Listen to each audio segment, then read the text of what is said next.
Good evening, everybody. Today is Monday, June 21st, 2021, and this is a Moscow regular city council meeting. Gina?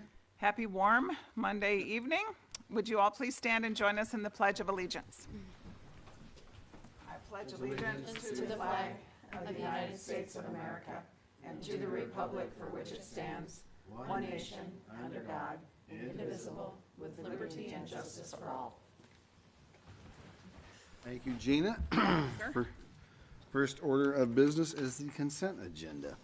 I move approval of consent agenda as presented. Second. Okay, we have a motion by Art and a second by Gina to approve the consent agenda as it is stated. I will start the roll call with Maureen. Aye. Gina? Aye. Sandra? Aye. Art? Aye. And Brandy? Aye. Okay.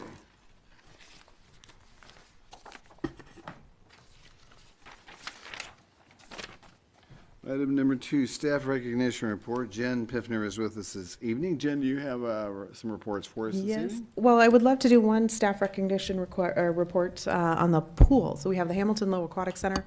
If you remember right, when we started the season, we had some COVID restrictions on number of people we could let into the pool, or we were comfortable letting into the pool. We've since lifted that restriction. However, we do have a shortage of lifeguards at the pool. So we are still dealing with lower than normal numbers to be able to let into the pool this time. We did up those to 500. Our original with COVID was 360. That lasted a few days until we went to 410. And then we're able to go to 500 today. And as of when I heard late this afternoon, wait times were down considerably. We didn't have a line, and we don't typically turn people away. We let them know there's a bit of a wait, and if they choose to leave, absolutely, but they're absolutely welcome to wait as well. And so we'll continue to monitor that. And we've got about 3 to 4 new lifeguards on deck literally, with training and whatnot. So they'll be coming along. So we should be able to get up to speed here very quickly. So we're seeing a lot of pent-up demand for the pool. A lot more activity out there than in June of this year than we typically see. Warm days, and we missed it. We missed it a lot. So we're working to do our best to get that back up to full steam as soon as possible. But those staff members out there are hustling. So I do appreciate that. Everybody's pitching in where they can. And so I really do appreciate all our new staff members that really have just joined us in the last month and are doing a great job. So Can I ask a question on that? Sure, go ahead. Hey, Jen, one thing I was wondering, when we have people waiting out there, do we have anything like misters keeping them cool? we're looking at tents and ice waters, but we upped the limit to 500 a day, hopefully just eliminating the line. Great. And so we're going to continue to watch that, but absolutely, if we see backups again, then we'll absolutely get the canopies out there, especially since today I think was the coolest day of the week. Yeah. We're looking at much hotter temperatures for the rest of the week and the rest of the summer, frankly. So. Thanks. Well, with that being said, the pool, and I had some of this from an email I got from a person struggling getting in. I didn't realize or didn't even think about you need so many lifeguards per so many people. I never even gave that a consideration or thought because it's never been an issue. And of course, with the staffing everywhere, it's been tough to get kids to work. And so for kids out there, 16 and older, hey, this is your opportunity to come and see us and apply. So it's good to hear that we've got some more kids coming on, because there's been a shortage of that, well, not only just with our pool, but you can see that in all kinds of businesses and stuff. So with that, hopefully the remedy will be fixed. Okay, with that, I will move on. Anything else for us, Jen? No, that's all I have for tonight. Thank you. Okay. Mayor's appointments, I have none this evening. And so that'll move us into item number 4, which is public comment and mayor's response period, where we allow 15 minutes for folks to tell us what's on their minds, as long as it is not on this evening's agenda and or something that is in front of planning and zoning and or the Board of Adjustments. And so if you've got something you'd like to share with us, and by the way, we do have 2 public hearings, and folks will get their chance to speak at these public hearings. So with that, the podium is open.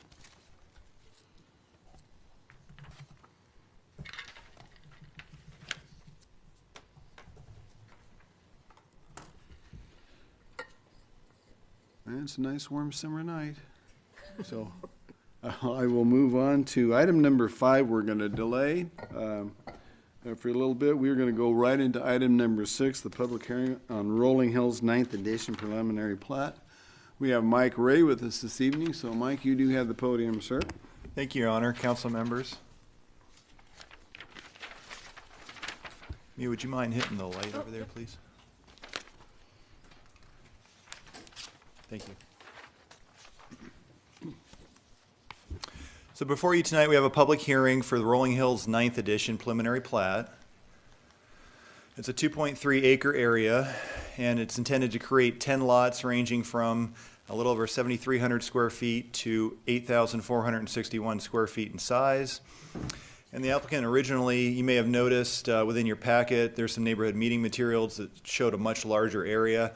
The applicant originally submitted a proposal of the subdivision plat for the subject property as well as an approximately 6-acre area adjacent to this property. It was intended to create 29 single-family lots with an average lot size of 9,300 square feet. Also included the extension of 3rd Street across a portion of the Mosier Park property, which is located to the northeast of this property. And after the applicant and staff could not reach an agreement for a property exchange or realignment of 3rd Street through the property, the applicant decided to instead move forward with a preliminary plat for just the first phase of the proposed subdivision instead of the entire property. So that brings us to the remnant property proposed tonight. You can see it outlined in red at the center of your screen. This aerial image is from 2018, so it doesn't show the infrastructure that's been put in place. This is Rolling Hills 8th edition. Here to the west, it includes the extension of 3rd Street. So all the infrastructure has been put into place. We have a lot of the homes which have been under construction or constructed along 3rd Street to the north and to the south. This is the subject property that you had reviewed a couple meetings ago for the Harvest Hills 2nd edition that's been platted to the north. This is the Mosier Park property here located to the northeast, about 5 acres in size. And this was the property that was originally intended to be platted as part of Rolling Hills 9th edition. Just a closer view of the property. You have a Townie Drive to the south. There's 6th Street to the west. And then just a topographical map. These single lines represent 1-foot contours, so 1 feet of elevation change per line. You have a decrease in elevation as you head to the north. So looking at the current comprehensive plan land use designation, currently designated as auto urban residential. Mosier Park property is parks and open space. So taking a look at what that states, it's primarily single-family detached homes, 7,000 to 11,000 square feet in size, a little more isolated from surrounding uses. It may require automobile transportation. Low to moderate density residential uses at densities between 3 to 6 units per acre, and could include a mixture of residential uses, so single-family, twin home, and townhouse dwellings. And then it points to the R1, R2, or R3 zones, which would be appropriate for the designation. So it brings us to the zoning designation of the property, which is the moderate density, single-family residential, which is the R2 zone.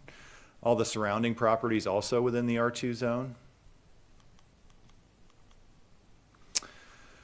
So it's appropriate where the following circumstances are present. Single-family dwellings predominate the area. Terrain's not harshly irregular. Smaller lot sizes can be accommodated without extensive earthwork. Utilities and other public facilities are adequate for the densities allowed. Existing development lot patterns and policies embodied in the comprehensive plan also guide where the zoning district's appropriately applied. And looking at the appropriate uses, allowed uses within the R2 zone, it's primarily single-family residential. We do allow some urban agriculture, group child care facilities, and public parks and recreation facilities. Brings us to the preliminary plat proposal, 10 single-family lots. Like I mentioned before, a little over 7,300 square feet to 8,461 square feet in size. Looking at the minimum lot size for the R2 zone, 7,000 square feet, so all the proposed lots meet that requirement, as well as the minimum lot width for the R2, which is 60 feet. Includes the extension of 3rd Street, which in this segment is designated as a collector, which means it's 34 feet wide for the paved section, includes bike lanes on both sides. There's no on-street parking permitted, and curb gutter sidewalks on both sides of the street as well. So that brings us to the preliminary plat. You can see just a simple extension of 3rd Street to the east. You've got 4 platted lots to the north, 6 platted lots to the south. You do see the boundary of Mosier Park.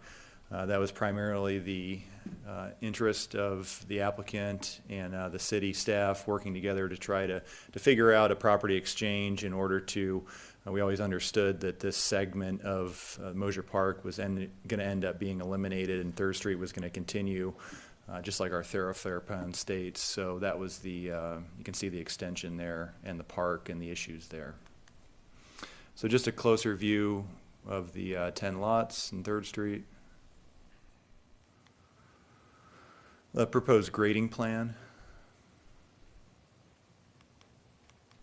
Looking at utilities, water service, there's a water main currently extended to the terminus of 3rd Street. It will just be extended along the same alignment. Our 2012 Comprehensive Water System Plan indicates that there's adequate potable and fire flows to serve the proposed development. And sanitary and storm sewer, there's mains currently existing in 3rd Street. And then our 2011 Comprehensive Sewer System Plan also indicates the existing system's adequate to serve the additional flow. And stormwater runoff control standards apply, which means that the stormwater runoff will need to be detained at the pre-development rate. There isn't any type of stormwater control facility, detention pond proposed as part of this subdivision, so that's where one of the conditions recommended by staff comes into play a little bit later on. Parkland dedication, all the dedication requirements have previously been met through the Mosier Park dedication to the northeast, so no further dedications required. Planning and Zoning Commission conducted the public hearing for this matter on May 26th of this year and recommended approval of the proposed preliminary plat with 2 conditions. The first one is that the applicant shall provide stormwater control analysis and design in accordance with the city's stormwater runoff control standards.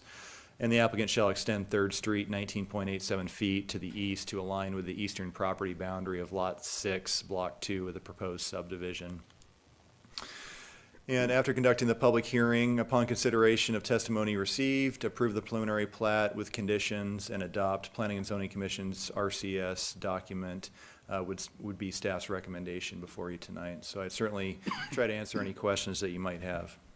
Questions for Mike? Maybe just one. Okay, all right. Flip the lights on, would you? Yes. One, please. Given the, if we approve this tonight, is that going to create any difficulties with further negotiation about that piece of Mosier Park that would be overrun by 3rd Street?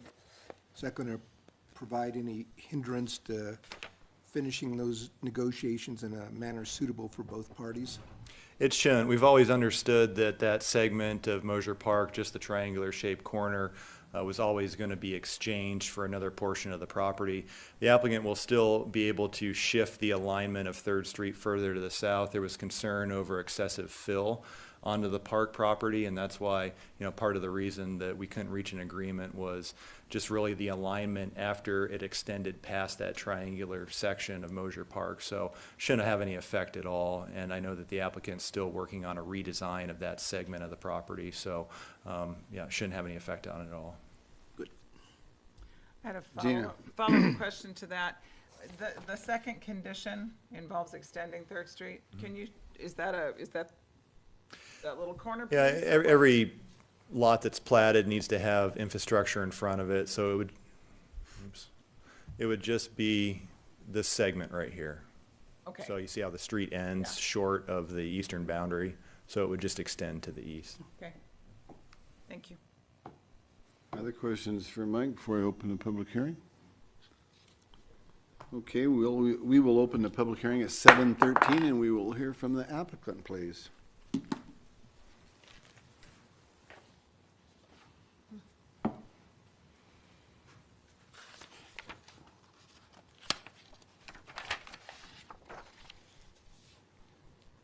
My name is Rafiq Itani. I live in Pullman, Washington. This is consistent with the master plan that we developed in 1996 for 100 acres. And we went to the letter, we applied that master plan. The presentation really covered everything. I mean, unless you have a question, but what I can say about the next phase, there will be left about maybe about 19 lots. So eventually, we're working on those. We would like to have Mosier Park happen. I know that part of it on this one side is the park and the other side is residential. So we got what delayed us here is trying to reach a grading plan so that we can build on some. You see, if you put the road really low, you end up with hills on the other side, and you cannot build on those. And so we're trying to reach some sort of common understanding how high the road is and how it serves the park and how it serves the development. So these are issues that are a little complicated. And what we can do in the park, those are issues that we haven't really fully discussed. And other than that, I think the issue is really they're non-issue. We met with the neighbors, and the biggest concerns the neighbors have were just things that we could very easily address. Like I mentioned to the neighbors that what you see there in the neighborhood, this is the same kind of housing that you're going to see in this neighborhood, because we build all the houses. We don't sell lots. And so everybody was satisfied. We didn't have any concern from the neighbors. And other than that, I think it's a straightforward. Surprisingly, I've been in Moscow for quite a long time, since 1996. I have never seen the market as strong as it is today. And there seems to be shortage of housing. And so I only out of the number 8 subdivision, I only have 5 lots left. And that's out of 25 lots. And it looks like we're going to be running short unless we get this little extension. And that will give us some time to finish the other part. If you have any question, I certainly would answer it. Well, Rafiq, thank you for that information. What we'll do is we'll have people come up for the public hearing, and then if we have questions, we'll bring you back up. How's that? You bet. Fair? Okay. Okay, thank you. Thank you. With that, anybody that would like to speak in favor? Actually open the hearing? Yeah, it's open at 7:13 because the applicant has to talk first when the public hearing is open, Art. So if there's anybody that would like to testify in favor of this, please come up. We'll give you 3 minutes, state your name, and tell us your position.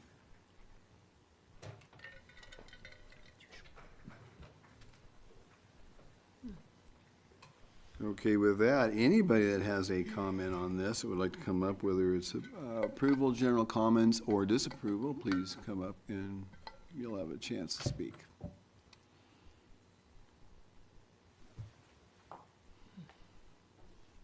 That being said, all of us received late this afternoon from Romney Bohm, I guess it's Bohm, I'm not sure if I pronounced his name. And the question was more on smart growth and water and wyscaping and those types of things. Anyway, his email has been read by all counselors, so I will leave it at that. With that, anybody wants to, any questions for Feek from the council before I close the public hearing? The only question I have might be Come on for back up with me, please. I assume, and you probably covered this, Mike, but there were no grading challenges to the portion that we're considering tonight for the road? No. Okay. No, the grading portion for the segment that we're doing, hardly any grading there. Yeah. It's just fairly flat. Okay. Yeah. So that's sort of how you selected that portion to break off before the It's a elevation. natural extension. We got to do it now or later, and so that'll give us a few more lots to build on. Can I ask you a question for clarification? You said something about you've already sold 8 of your 25 lots? Yeah, Okay, and what you're asking for now is a plot that has 10 houses on it? 10 houses. Okay, so would that mean that you've sold some of the lots that aren't in the planned 10 that's before us today? Say that again. Okay, so I'm here, trying let me to- try it again. So here's my, you have 8 out of 25 that are sold, okay? Five And so the question is, are all 8 of those? in- out of the 25 are not sold. From the previous, From the previous. From the previous subdivision. I thought this was the future no. one, and we're No, already no. selling these. And maybe you're right. In the future, we're going to be about 29 lots, but these 29 lots include those 10. So what we have left is 19 lots for the After second this. phase and the extension. So I got a Okay, little lost on that's- where that was coming from on there. good. Thank you. Well, thank you for All clarifying right. that. You're Rafik. welcome. With that, I will close the public hearing at 7:20 and turn it over to council. well, it seems a pretty clear-cut preliminary plat, and it's a natural extension, as was pointed out, for what's already existing and what has long been planned since, what, 1996 or something? So I would make a motion to approve the preliminary plat with the 2 conditions mentioned. I'll second that. Okay, Yeah, Randy, did you have something you wanted to say? I will just say that these lots are almost, they look like a natural extension of what is already there. So it's kind of good to hear too that you reached out to the neighbors and they recognize this is very in line with what is already existing there, and it's also is that natural infill type of development, which I think is the priority for where building happens, rather than on the edges. So those are my Yeah. comments. okay. Well, Art made a motion and Gina seconded a motion to approve the preliminary plat with the conditions that were outlined, the 2 conditions. Everybody's square on that, so I will start the roll with you, Maureen, Aye. Gina, Aye. Sandra. Aye. Art. Aye. And Brandy. Aye. Okay, then you have action number 2. That's the first action. Well, in a continuation of what we're doing right now, as well as this subdivision, I'd make a motion to adopt the Planning and Zoning Commission's reasoned statement of relevant criteria. Second. Okay, we have a motion by Art and a second by Gina to, because the preliminary plat did approve, to adopt a Planning and Zoning Commission reasoned statement of relevant criteria. I'll start the roll with Brandy, Aye. Art. Aye. Sandra. Aye. Gina. Aye. And Maureen. Aye. Okay, thank you very much, Rafik. With that, we're gonna, Mike, we're gonna go back to item number 5 and give you a breather and talk about update of the MPD body worn cameras report. We got Chief Fry with us this evening, so we want to get Chief Fry up here. How you doing, Chief? Good, Mayor. Thank you for giving me the opportunity. Mayor and council, I want to thank you again for purchasing the body-worn cameras. The officers are excited to wear them. They're excited to have them out there, and I'll give you just a brief kind of what we went through when we first deployed them. You know, there was training that was involved with that, and learning how to actually operate them. And then we ran into a little bit of issue with some batteries, and we weren't sure if they were going to make it for the full shift, but we got all that ironed out. So they're being deployed probably as we speak on calls throughout the day. They're recording different incidents from domestics to fights to DUIs to traffic stops. But I think the important thing here that is most notable, we also went on a suicidal call that we wouldn't have had recorded in the past.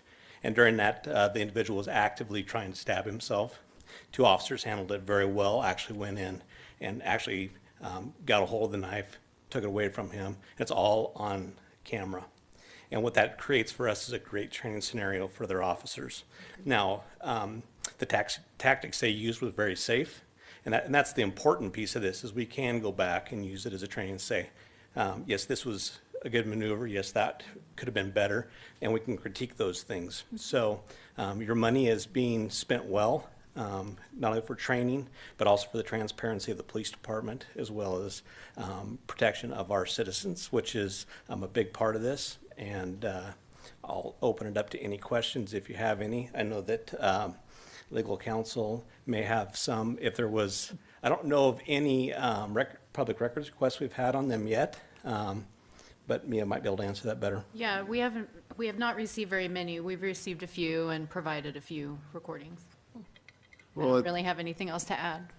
the good thing about body cams is the transparency that it shows with our officers dealing with the public and the citizens, and I think that's very important. So the officers embracing that, as well as starting from the chief and going all the way down through all officers. I think that's very not only commendable, but I think in these times and days that we're in, is muchly needed. Simple as that. So. Yeah, it's a follow-up to the records request. I know there is a lot of uncertainty about what we could expect as far as the amount of time that would be required for redacting and everything else from the legal standpoint. And I guess it's too early to tell, but it so far doesn't seem like it's going to be flooding. Not yet. Well, you know. Might be With after that be- tonight. Geez, don't jinx us, Brandon. With that being said, ladies and gentlemen, one never knows what in the world's going to happen or what's going to go on or what challenges our community will or will not face, and so we'll just deal with it when the time comes. But I do think, with a new program such as this, you have to almost give it a year to kind of really be able to balance that, and maybe even 2 years to be able to say, okay, our average seems to be this. But so far, very positive for all of us. Maureen? Just briefly, I will make a comment. So of the few public record requests that we have processed, where we had to provide body worn, or were asked to provide body worn camera video footage, and we did, it takes a significant amount of time, because you do have to review that and make sure that we redact the video to exclude any personal identifying information or anything else that the code allows you to redact for some reason. And so that does take some time to go through that. So I would say if the requests do start coming through, it is going to take some significant staff time. And it may get to the point, depending on what's being requested, we may have to charge people, which the Idaho code does allow, in processing public record requests. Anything over 2 hours of staff time, you're permitted to charge that hourly rate of the lowest qualified person. And so we have done that, and we will have to do that. So just putting that information out there. Maureen, did you have a question? So I think the transparency is really important, but I also think, I want to underscore the importance of the educational part, because the police officers today and in the future can actually see the kind of events that happen here with an analysis. And I think self-reflection is critical, and both for the officer who is on the video, or the officers, as well as here this is, how'd this go, let's look at it. I just think the idea of really using that as an educational tool is really critical and very important. We're pretty good at coming back and telling stories of how things happen when you're on scene of different things and critique of those. But the camera does give us that up close and personal, where other officers can almost feel what it's like to be there in those tense situations. So I think it does help us. Can you tell me exactly when the camera goes on? It goes on anytime the lights go on. So if we hit our overheads to go to emergency call, the in-car goes on as well as the body camera. The officer also has the ability to turn the camera on. So if they're on a call and for some reason they were a backup and didn't run their lights, they'll just, they can tap into it. The shifts can actually sync their cameras so that as officers get there, all the cameras are synced to the same basically be on at the same time and stuff. So that helps too, because our teams are syncing those to help make sure that they're on. So that if not in a car, then they actually are walking down the street and they can push a button and turn it on as well. Yeah. So if they saw a fight or something happen in front of them, they just reach down and tap it and it will come on. Gina? I was part of a citizen support moment with Officer Green last week. Maybe it was the end of the week before. And the addition of the camera really helped the business feel very comfortable with the whole scenario. It was interesting how, Casey's awesome to start with, but the addition of the fact that there might actually be a record if something did happen, she was really comfortable with. So not only are we teaching our officers and protecting them and being transparent, but we're also I think, lending a good degree of comfort to our businesses as well. Well, and I think the officers are at a point now too where they're used to having them on, but they're also used to so when they come in, they sit them in the dock to download. So when they leave, we have signs up now. Did you remember your camera? So they're stopping at the door, running back, grabbing their camera, and putting it on. Just little things that are becoming muscle memory. So I think that's starting to happen now too. I will admit, we hugged him and crunched into the camera. Yeah. So. You crunch we're not your real good at yard. it yet. Just a couple of things. One technical. When they turn it on, does it have a look back, 20 seconds or something? I think we do have it on a delay of 30 seconds. Part of that was we found out that our batteries didn't go dead any faster if that was on or off, so we turned it on to have that. Good. Other one is maybe more for Mia, but the officers have had training considerably on the system and how to run it. How has the training gone with the staff personnel to do the redacting? Are we still in the getting used to the software phase? So my office attended, so anyone who would have access to those videos or would be required to do the review and redacting have gone through the same training that the police department did. And then we have the software. So we went through the training with the company, and they showed us how to do the redacting and to do it in a way that is the most efficient. For example, like if someone has a driver's license and there's a driver's license in the video, you have a way of identifying that driver's license, and then it follows through the certain period of time of the video where it shows. And so you don't have to go through and click on every second of the video to do a redaction. So the software actually is pretty great. And so it is still a work in progress as we get the requests. It takes some time to remember and to get used to the software. And same with a minor. If there was a minor in a video that we had to blur, there's a way to identify the child, and then the video software looks for that image throughout the entire video and will blur it. So, I mean, we're trying to find the best way to be the most efficient so that we don't have to charge, and would only charge in circumstances where it takes more than the 2 hours. Significant amount of time. Right. Chief, I just have two quick questions. One, how long is your battery life? We actually can make it now for 10 hours. We've actually purchased just a couple spares to have, so if they start running down, officers can come in and reload up with a fresh one. And then the second question is, when you were going through your training, did any officers have a hard time, like mobility-wise? Did it take a long time to get used to it being on there with all the other things they have to do, or was it smooth? No, it's a pretty nifty setup. There's a magnet that they actually put underneath their shirt that is secure, and then it actually magnetizes to it. So it's a very secure piece. And I wouldn't say, maybe getting the angle right. You got to mess around with it a little bit to know what angle you want it at. Taller officers obviously are pointing it down more, where shorter guys like myself are pointing them up. But Is it harder for women than men to get that to work? does not appear to be. I have had no complaints. All right. Well, Chief, the good news about these body cameras too is we go along periodically. You'll be given the council report, just like you are this evening, so our citizens can see it and verify it. And I think that's a big deal for the transparency and moving our police force forward. You can wear it the next time. What's that? You can wear one the next time, so we can all see it. I mean, what we'll do is we'll have an officer come in and do a demonstration for you so that you can That'd be fun. you can see what it's like. Actually, with- that's a good idea, Chief. And like I said, thank you again. We know it was a large ticket item that cost a lot of money, but, we've always said that we will be transparent, we will be open to the public, and we will not be afraid to show what we do and how we do it. And I'll back that any day as chief. You do have one of the most professional police departments in the nation, and the cameras just made it even more so. Absolutely. Thank you, Chief. Good Thank you. report. Okay, with that, ladies and gentlemen, we'll move on to public hearing on the Anderson Addition Phase 6 preliminary plat. Mike Ray is with us again. You have the podium, sir. Thank you again, Your Honor. You're welcome.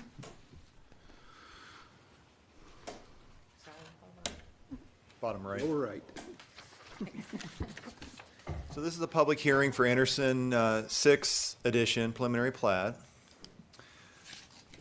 It's 5.88 acres in size. It's a preliminary plat to create 18 lots with an average lot size of 12,346 square feet. It's actually transected by Sunnyside Avenue, so there's two segments. You can see the northerly portion outlined in red and the southerly portion outlined in red as well. Palouse River Drive here, running east-west to the south of the property. Got the kind of southern terminus of Sunnyside Avenue here that terminates into the property, and then you've got more of a northern terminus here to the northeast of the subject property. Ends up connecting into Victoria Drive and Conestoga area further to the north. Surrounding properties, you have Gritman Wellness Center located to the east. You got various manufactured home parks located to the south of Palouse River Drive. This would be ITD's service yard here as well. Anderson Frontier Park located to the west of the property. And then you've got numerous just single-family residential development, primarily located within Anderson Frontier additions to the north and to the northwest. Just a closer view of the property. Pretty much vacant except for some more agricultural, like a barn structure and a couple outbuildings that are on the property there to the south. And then topography map, those are 1 foot contour lines there, so elevation is gaining as you head to the north. Looking at the current comprehensive plan land use designations, we've got auto urban residential on the property to the north and high density residential for the property to the south. High density residential all along the south side of Palouse River Drive. We've got some pockets of auto urban residential. This is Prospect Place. Single family development here, that's that subdivision. Anderson Frontier is obviously parks and open space here, and then it's the auto urban residential designation there to the north. Gritman Wellness Center is actually the suburban commercial designation to the east. We've already gone through really what the auto urban residential from our last public hearing, so I'm not going to bore you with that. But looking at high density residential, it's typically allowing the highest density residential development at common densities between 15 and 26 units per acre. Looking at those appropriate areas adjacent to higher activity where there's a range of uses. Should be located adjacent or in proximity to designated arterial or collector streets. In this circumstance, Palouse River Drive is designated as a minor arterial. New areas of high-density residential should be located near mixed-use activity areas and corridors that accommodate multimodal transportation. And then it points to either the R3, R4, or RO zones as appropriate. So it brings us to the current zoning configuration of the area.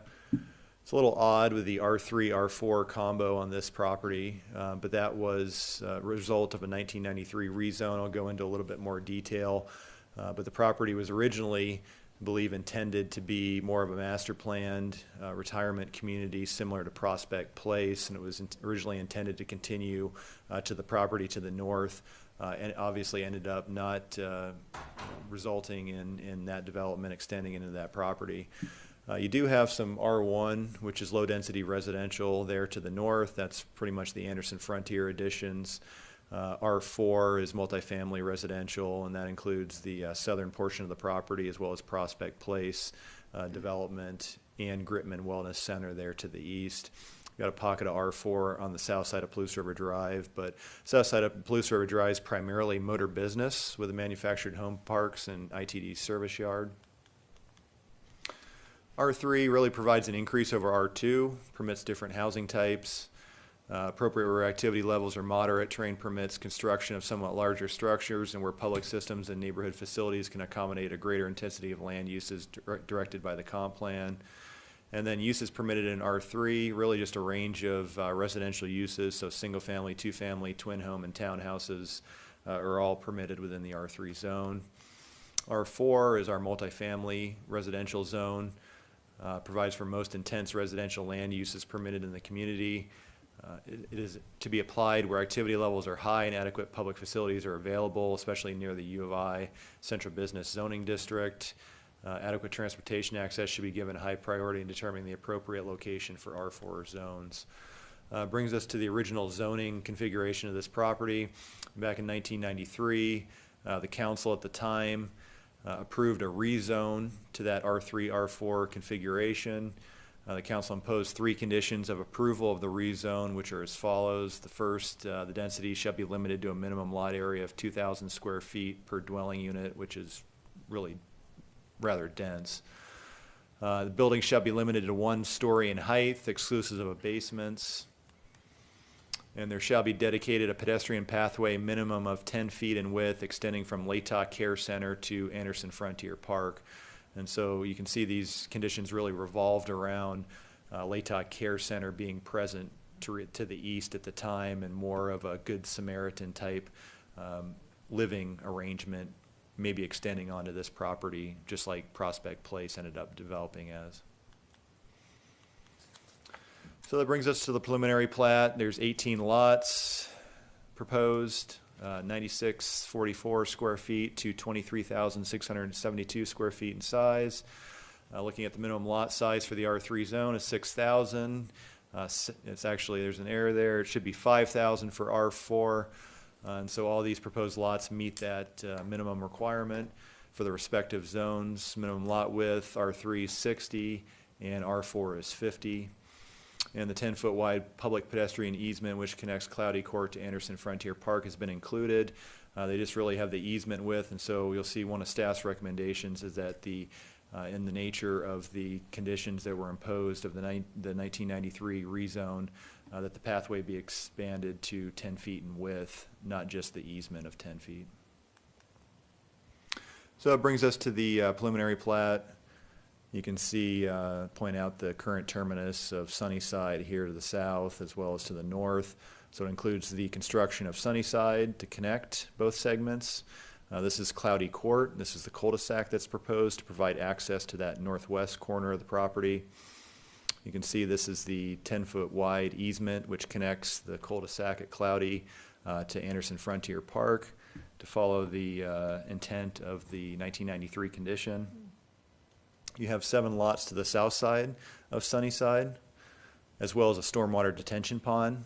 So this is meeting the stormwater runoff control standards required by our code. And that'll be a detention pond here at the corner. There is a rather odd triangular shape. It's just mainly a result of laying out lots adjacent or perpendicular to Sunnyside. You end up with a triangular shaped lot. Another condition recommended by staff and the Planning and Zoning Commission is that this lot become a flagpole lot, so extend a 20-foot wide segment which would provide a connection to Sunnyside to have all the vehicular access come from Sunnyside. It's just we have Palouse River Drive, which is designated as a minor arterial, that we try to limit the number of driveway approaches as much as possible just because of safety concerns. And so that's why staff and the P&Z is recommending that. So just a closer view of the northerly segment there. They do have one flagpole lot you can see here, so that'd be 20 feet wide, no more than 150 feet in length that accesses this portion of the property. And then a closer view of the southern portion. Looking at utilities, water service currently exists in Sunnyside Avenue. It should be extended along that same alignment as the street. And then the 2012 Comprehensive Water System Plan indicates the existing system is adequate for potable and fire flows. Same with the sanitary sewer. Mains currently in Sunnyside Avenue will be extended along that same alignment. And then the 2011 Comprehensive Sewer System Plan also indicates the existing system is adequate to serve the additional flow. And then storm sewer obviously be extended along Sunnyside as well from the individual lots, and will end up being installed on the north end of Sunnyside Avenue and extended to connect to the existing main in Sunnyside near the intersection with Pearl Circle, which is Prospect Place. And then it's directed towards a stormwater detention pond that was pointed out earlier on Tract A. Sunnyside Avenue is a local street. It is going to be constructed to match a standard that was originally approved at the time Anderson First Subdivision was approved, which that just includes curb gutter, tree lawn, sidewalks on the north side of the street, and curb and gutter on the south side. So there'll just be one sidewalk on one side of the street, which is pretty much the same as the entire Anderson subdivision was developed as, and so it's essentially grandfathered in, if you will. And then Cloudy Court, local street cul-de-sac standard will be developed there. And as I mentioned, Palouse River Drive's minor arterial. It's currently not developed to the minor arterial standard, which is 34 feet wide for the roadway section with curb gutter sidewalks on both sides of the street. It is paved, but there's intermittent curbing sidewalks, typically just on that north side. As subdivision developments happened, they've been required to improve the street adjacent to the property, which is typically on the north side for the subdivision. So frontage improvements, that's what I just stated. Looking at parkland dedication, it's previously met through the Anderson Frontier subdivision, so no further dedications required for this subdivision.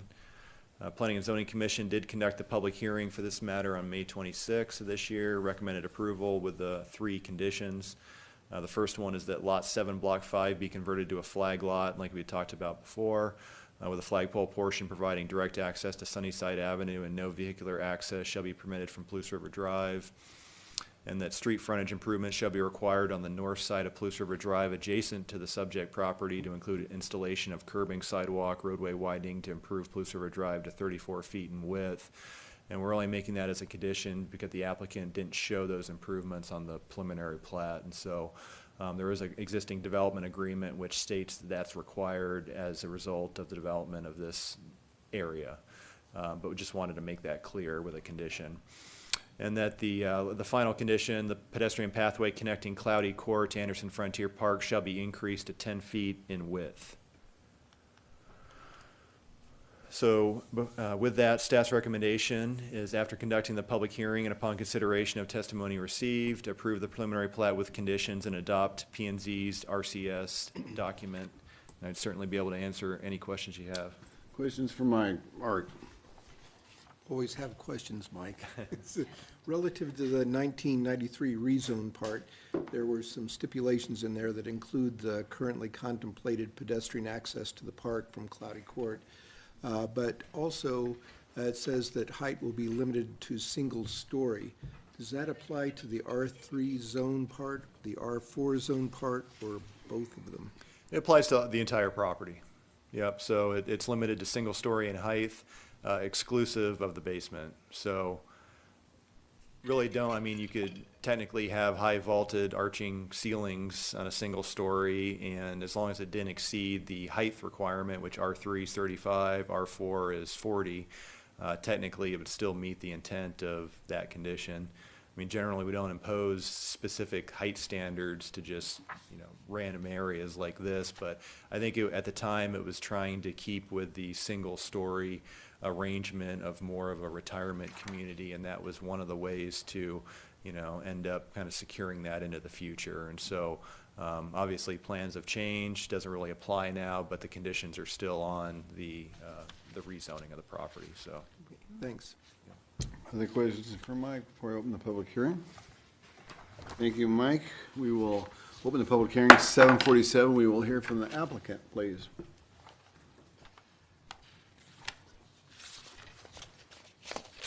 Hi, I'm Scott Becker with Hodgin Associates, 405 South Washington. And Mike did a great job of covering all the issues. Just to kind of get back to the issue with the height restrictions, there is some discussion with the applicant's legal counsel about ways that we might be able to overcome that and get that reversed. And if that happens, you guys would see that portion again, and probably a rezone to rezone it all to R2. We designed this so it would fit into R2, but we kind of wanted some carrots out there to see if we can't move that along. So anyway, that just kind of addresses that issue that we have. Sunnyside Street was designed in '94 and approved, and so we're sticking with that same design. And after that, we're kind of stuck with how do we do the lot layout. And I think we came up with a pretty good option to make larger, nice lots. The neighbors in the neighborhood meeting were happy with what they saw, so I don't think there was any issues that came up after that. So other than that, if you have any questions, I'd be glad to answer them. I have a question. Okay, go ahead, So, Brandy. in the neighborhood meeting, there was talk about rezoning, but that's not what we're looking at right now. Not today. Yeah, okay. Thank you, Scott. If All we right. need, we'll Thank bring you you very back up with that. We would, anybody that'd like to speak in favor of this development, please come forward, state your name, we'll give you 3 minutes.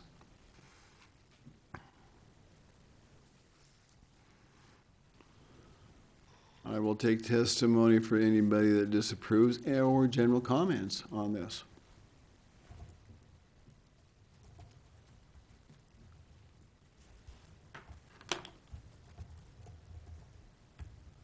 Hearing none, I'll close the public hearing at 7:49. Turn it over to council.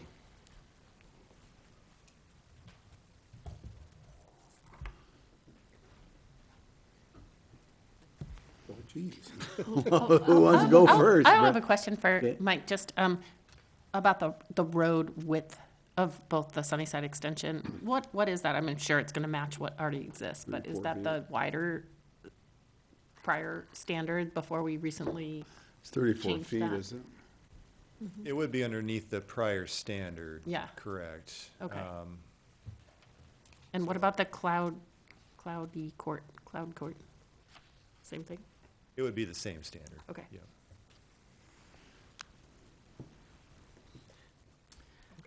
Mr. Mayor, I'm not hearing us all rush to our microphones, so I would make a motion that we approve the preliminary plat with the 3 conditions. Second? Okay, we have a motion by Gina and a second by Sandra to approve the preliminary plat with the 3 conditions that was stated before us. I will start the roll with Brandy, Aye. Art, Aye. Sandra, Aye. Gina, Aye. and Maureen. Aye. Okay, that was action 1. And I would further move that we adopt the Planning and Zoning Commission's reasoned statement of relevant criteria. Second? Go ahead, Maureen. Was that Maureen that seconded it? Okay.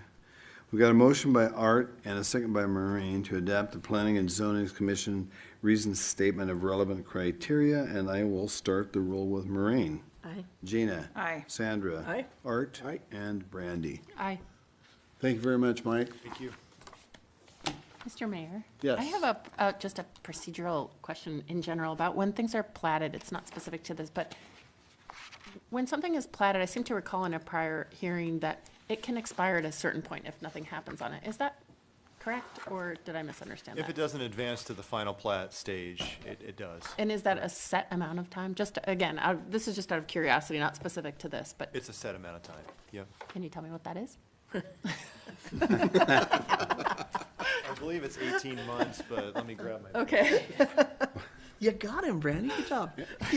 Well, You can tell me later, I suppose, but Well, you'll everybody you'll else find might it. as know. Yeah, sure. Just interesting with, just thinking about timing of things, and sometimes things Some happen reason quickly I and had sometimes they don't. yeah. So the approval for the preliminary plat is valid for a period of 12 months from the date of approval. Okay. But they can request a one-time extension of 6 months, so A total of 18 18, months, there I was correct. Okay. Good job. Very good, Thank you. thanks, Mike.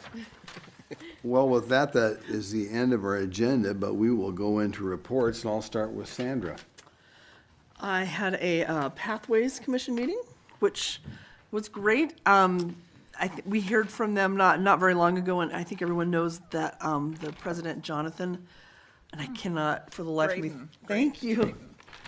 He only has one meeting left because he's going to law school and will be in Boise. So they've already planned out where to go, but that's pretty exciting. We talked a lot about that. Their maps that they created for the different pathways are going out to different locations. I know we have some here at City Hall, but there'll also be some places downtown at some of the motels. So that'll be nice. And we talked about trying to get it up on a website. So I don't know if it's there or not yet, but we're close. So that will also be nice. And I think really helpful. And that was really the bulk of what we were doing. But if anyone wants to come and say goodbye to Jonathan and wish him luck, come to the next meeting. They're fun. And then I went to the Human Rights Commission meeting for Maureen. And as always, I enjoy that a lot. I spent a lot of time with the Human Rights Commission before, and we heard from legal about, I believe, was it body camera work again? Bias. There was questions about bias reporting Yeah, and a few questions, right.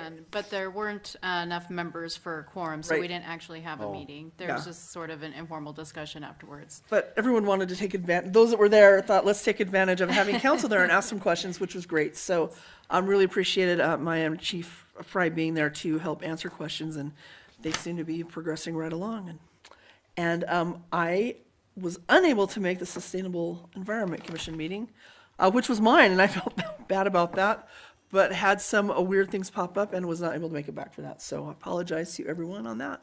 Okay. Gina? Okay, I attended a Transportation Commission meeting on the 10th that actually included a discussion, rather lengthy discussion of the e-bike and e-scooter code, and going through the definition of an e-bike and a scooter. Surprisingly, there are more than one definition for those things.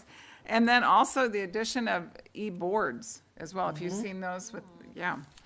Anyway, and so we went into that fairly in-depth. The underlying premise is always that pedestrians have the right of way, and that MPD will be in charge of the licensing.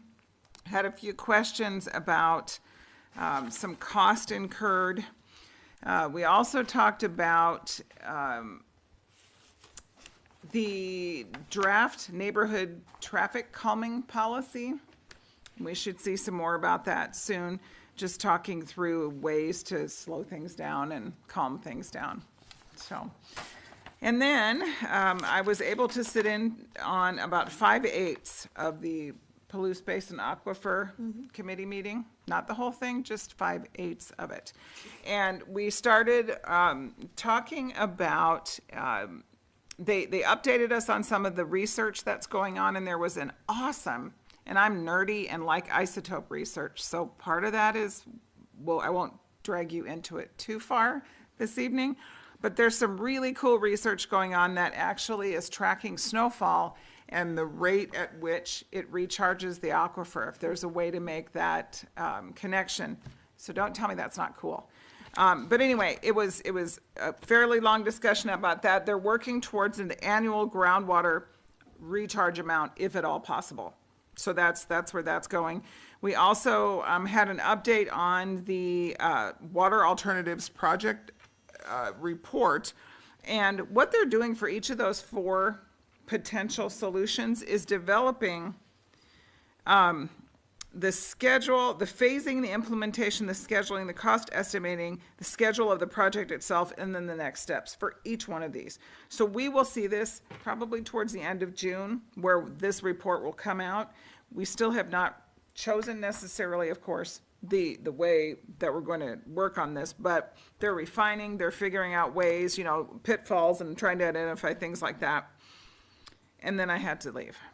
Okay, I got a question on the water thing. Yes. Because, you know, we've got these 4 solutions. Yes, sir. That they're looking at. They've been rolling this around in the mixer bowl now for 3 or 4 or 5 years. They need to get down. And one of the questions I asked was, let's get this thing down to at least 2, because we need to move forward with this. We've got all kinds of building that's going on in this community, and I hear you. Whichever one of those plans we need to be moving forward with, and we need to get started on it, because it's going to take a while to get the thing done. I hear you. It's not going to happen overnight, so that's huge. I agree, sir. And I first of all, I've invited, whether I'm allowed to or not. I want the PBAC group to come in and talk to us, give us an update, because it's hard, you know. I mean, we have Ann, the carryover between Ann and I, and my needing to catch up on things. I will tell you that within each of these alternatives, they are also working on funding sources. And some of them, I mean, they're gigantic cost. And so I think it's kind of good, but maybe some of those funding alternatives will help us then naturally narrow it down. You know, Well, 2 of them could be just. with the infrastructure package that's happening in this country, it's a good time to move forward with this. And by the way, there will be a water summit in October. Good. I'm not sure of the exact date, but it's one of the things that I'm going to be asking huge amount about. You know, we need to move forward with this. Anyway. Agreed, sir. So is the Water Summit to talk about what PBAC has come up with, or is it just? No, the water summit we have every year, Oh. we had a virtual one this past year, but it's something we talk about. Usually we get somebody that talks, an author on all kinds of different things about water. And one of the things I said was, look at, you know, we all know we need to do something. I don't really particularly want to listen to somebody else tell us more about water. Let's get the thing done and work forward to getting a solution and getting things worked out. So Maureen, that would be a great summit for you to go for, and all counselors, because it will happen in October. And so, and that's something you will hear this mayor talk about. And I have shared with them the sense of urgency that I'm hearing amongst. Well, we know Council that we need to move forward with it. We know it's going to take a while. You know, I mean, I think once the plan's set in place, you're probably looking at a decade, really. Or more. You know, at the quickest. And so now needs to be the steps about saying, okay, this is the plan, this is the one we're going to go for. Agreed. And go for it, move on. Okay. Maureen, do you have some Wait, stuff? can I have a water question too? So, because I've been to some of those summits, and I don't recall PBAC ever talking about, but maybe they are, I don't know, the idea of like water budgets for communities. Has that ever come up? They've talked about percentages, which were set a long time ago, Brandy, percentages. And they always have a graph, and they show how each community does within that graph. Right, right, yeah. So that, you know, usage and so on and so forth. I wonder how we could learn more about that. I mean, I know it's been discussed over the years by prior councils and some kind of ball started and never quite setting it. And it's complicated with, you know, I think maybe part of it is until we have one of these four things alternative. selected, I would like to learn more about what is that process? How does it work? And I agree with you. I would probably, and I don't mean to sound snarky, might be our own independent research and not get them off of the four topics that we need to choose from. oh You know what yeah, I mean? So, I'm convinced that might just PBAC's need not to the be- ones to do it, but, you know, we've just be received as we all know, examples of that from some citizens, so it's out there. Yeah. I don't know, Yeah. maybe it's just a discussion I think to the have at water some point. comp plan has some of that in it. Yeah. Maureen, I'm Well, going to go to you. actually, P and Z actually spoke about that as well. There's a request at P and Z that they have a educational forum, or educational session, and came up with a list of different people to speak at that. I think that's separate and distinct from the summit. And it's not just looking at the four options, it's also just educating people, not about just what do we do to refill our aquifer, but also to get access to water. How do we conserve water, and how is it being done in different locations, and where the city is on that. So they came up with about 5 names of people they wanted to come, and I'm sure that P&Z will invite everyone who wants to come. In fact, they specifically mentioned that they would invite everyone on council to come to that presentation as well. So I think the coordination between P&Z and the summit and what we all need is important. Well, Great. and that brings up a good point. Benjamin brought P and Z up, and this is something I talked to our city supervisor, Gary Reedner. We need to have a city council and a P and Z meeting together, so we can talk about this stuff. That's what we need. And it's not P and Z inviting us, it's us having it here in this room, and we lead the charge on it. Well, actually, I'll also say that So- when Art and I attended a session when we were in Boise on that particular topic at the Association of Idaho Cities about the need and how do you address those issues. And what was really important is recognizing that the existing code governs all development right now, but how can you still raise those issues in a way that may be productive for people, that is also legal and also can be addressed in a way it was a great one, and I think having a meeting with P&Z and the council would be extremely important, and Art and I spoke about that. Art. Yeah, Moscow Volunteer Fire Department met and discussed a lot of technical internal aspects of the fire department, but are also moving forward on new policy manuals that conform to national standards for fire suppression, fire control, and working all of those together with their own bylaws and operating procedures.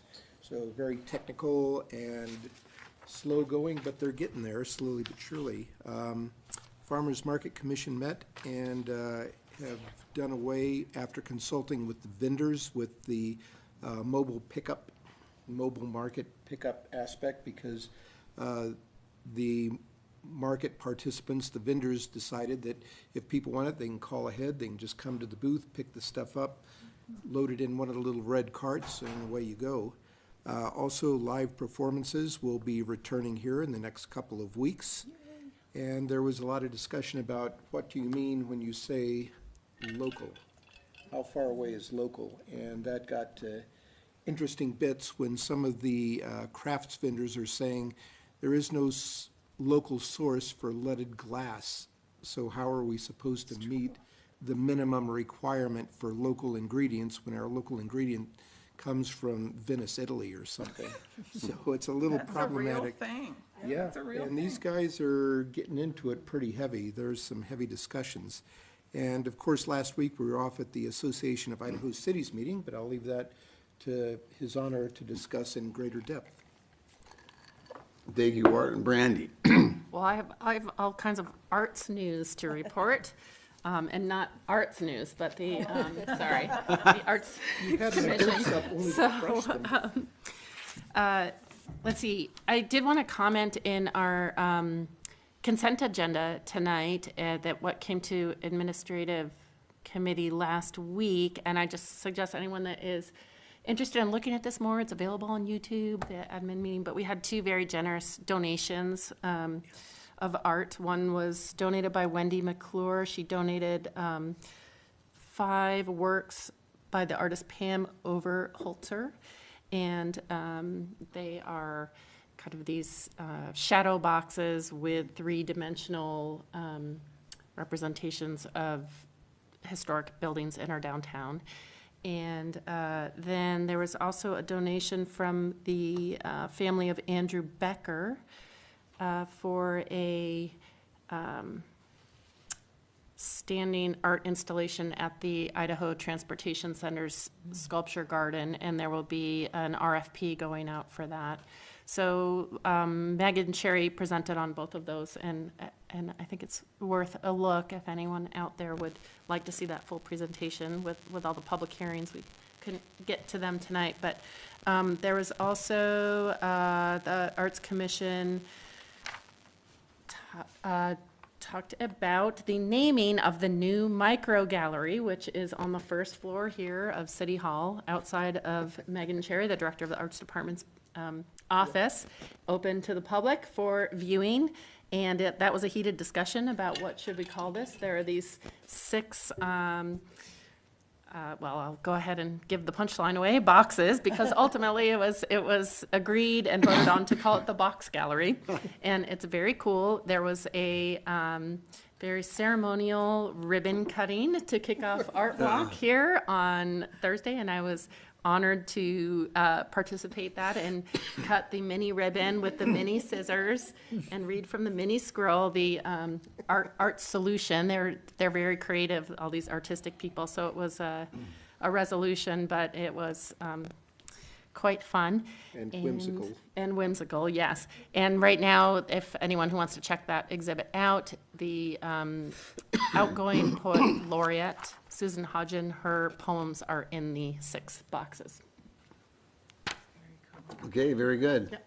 Well, this past week, for most of the week, I guess, actually, Art, Maureen, Ann Zabal, and myself were at AIC, as well as Gary Reeder, Mia Batista, Tyler Palmer, who else? Lori, Jesse Flowers. What a time to lose my voice, I don't want to talk. Anyway, we had lots of good sessions, and of course, it was the first one we've really had in 2 years. But one of the big discussions, talk about this. Do you want a mint? I've got So- 12. Let's see, one of the discussions, oh yes, concerned House Bill 389, the modification to taxes passed/perpetrated by the legislature this last session that definitely throws a wrench into the budgetary works for cities by limiting the amount of taxable value of new construction and annexation to 90%, and lowering the taxable amount for URAs returning to taxable status for the counties and the cities to 80%.